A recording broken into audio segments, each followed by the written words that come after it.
welcome back. The garage is a little bit of a mess at the moment. We've got pretty much two builds going on. So there's the 1J that we're building up and then the SR that we're fixing. What are you gonna do? So that's Merrick's car at the moment.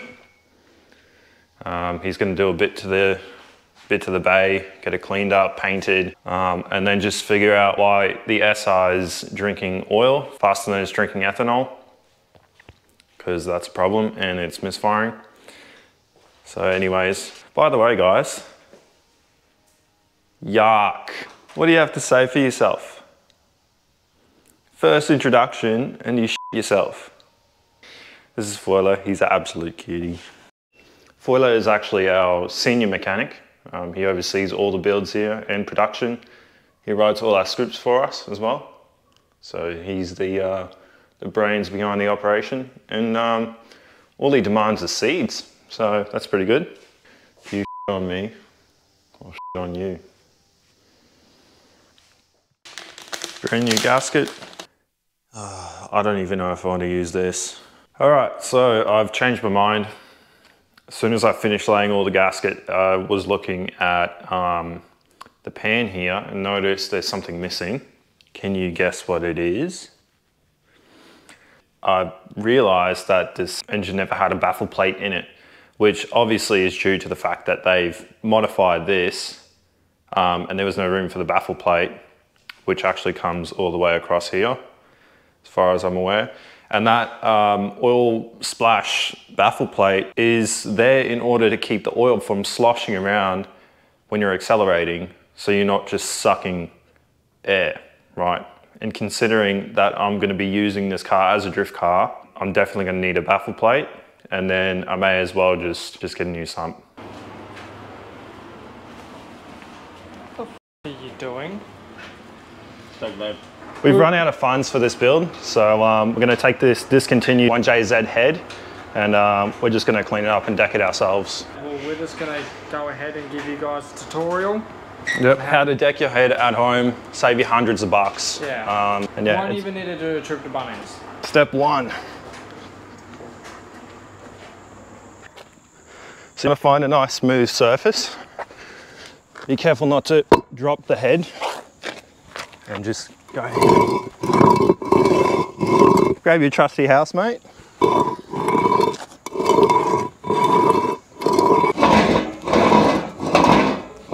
All right, and whatever you do not want to drop it. Freshly decked head. That's looking much better.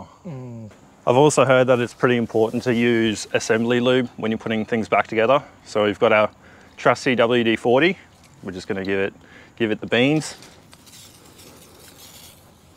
This side as well, can't hurt. Also in the water ports, very important. And then top it off with tire shine. I know it's not technically a lubricant, but just make sure you don't get it in the bearings because it will damage the actual bearings for where the cams sit. After this, we're actually going to probably give it a coat. Look how shiny that is. All right, so we're just gonna give it a nice clean off now, ready to go onto the block. So we're just gonna give it a nice hose down.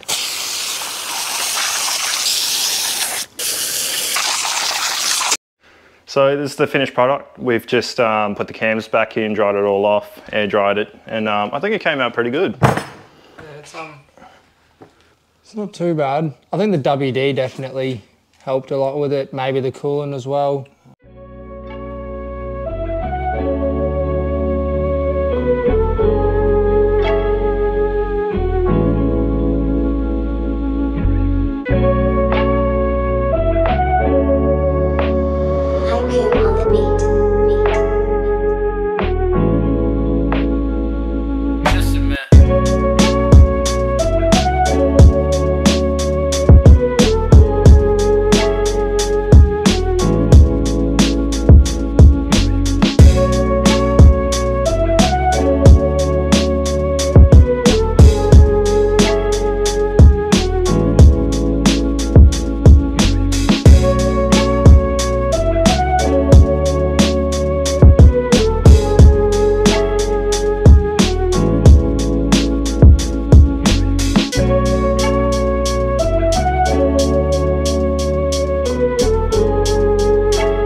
This is where we got up to last night.